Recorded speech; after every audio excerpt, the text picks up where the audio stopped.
Bonjour à tous et à toutes.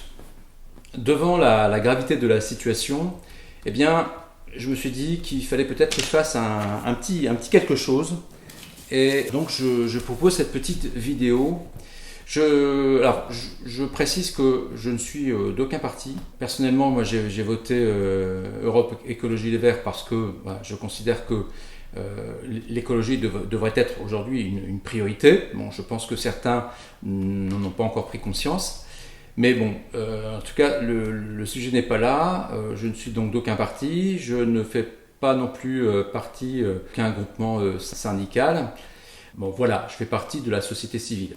Je ne cherche pas à convaincre, bien évidemment, ceux et celles qui adhèrent corps et âme aux idées du Rassemblement national. Donc je m'adresse plutôt à ceux et celles qui ont, par exemple, qui ont voté RN aux élections européennes, non pas nécessairement par croyance aux idées du RN, mais très souvent, ils ont le sentiment tout simplement d'avoir été abandonnés, d'avoir été méprisés, ce qui, je pense, est indéniable.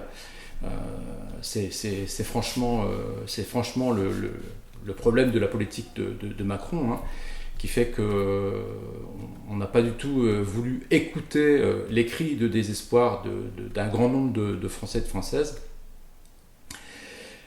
Donc j'essaie en fait de donner des billes à ceux qui sont dans cette situation, à ceux qui hésitent et à ceux qui se sont abstenus. Mon propos, ça ne va pas être non plus d'aller comparer le programme du RN avec le programme du Front Populaire, de comparer des chiffres, etc., etc. Parce que ça, vous pouvez, si vraiment vous êtes soucieux, comprendre pour qui vous allez voter, vous pouvez trouver les informations sur le net sans aucun problème. Je mettrai quelques liens quand même, hein, pour ceux qui aimeraient s'informer. Non, ce que j'aimerais là, c'est tout simplement dissiper de façon définitive les attaques que subit en particulier la France insoumise et bien entendu son leader Jean-Luc Mélenchon sur son soi-disant antisémitisme. Si vous le permettez, je vais d'abord redéfinir en fait deux termes qui sont parfois mal compris, hein, qui sont l'antisémitisme et l'antisionisme. Donc l'antisémitisme, c'est un préjugé à l'encontre du peuple juif et c'est un des préjugés qui perdure hein, depuis des siècles. L'antisémitisme moderne, ça prend plusieurs formes. Hein. Ça peut être effectivement les théories du complot sur le contrôle du système financier des médias par les juifs.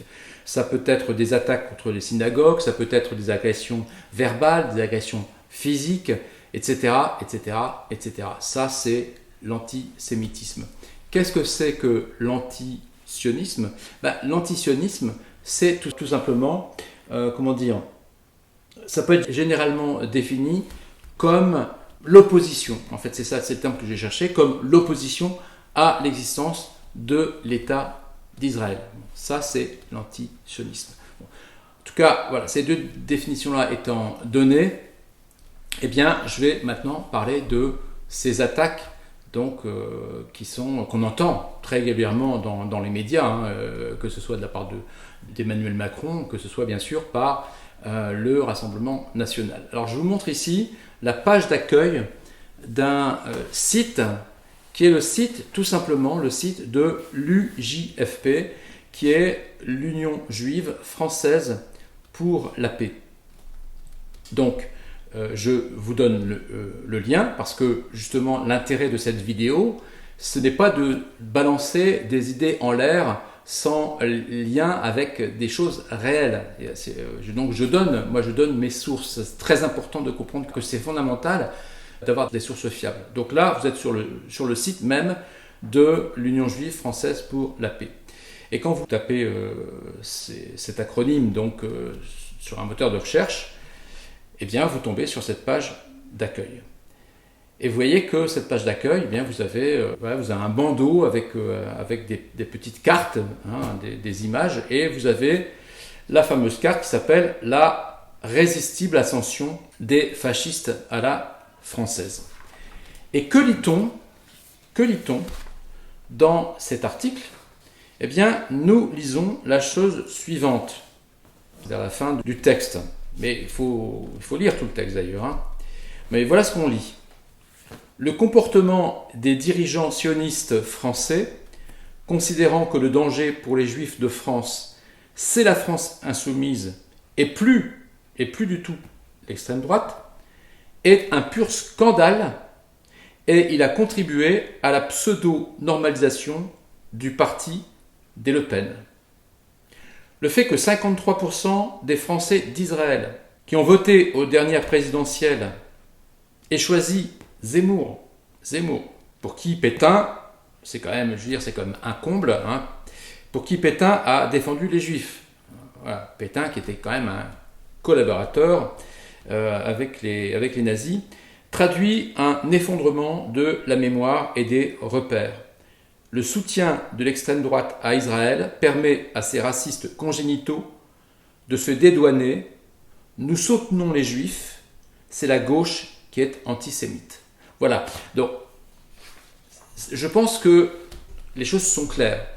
Et donc je m'adresse à tous ceux qui ont été manipulés dans les médias et qui, du coup, hésiteraient à donner leur voix au Front populaire. Je rappelle quand même que le Front populaire, ce n'est pas seulement que la France insoumise, hein, c'est vraiment un groupe très vaste qui a réussi, malgré les temps particulièrement courts imposés par Macron, donc un groupe qui a réussi à fédérer des idées essentielles pour la survie de la démocratie. Voilà. Je vous remercie et j'espère que ce sera ma vidéo sera une petite contribution qui aura un impact. Je l'espère parce que moi franchement j'ai très très peur de l'avenir et de ce qui risque de se passer si le RN arrive au pouvoir. Voilà. Merci à vous pour votre écoute.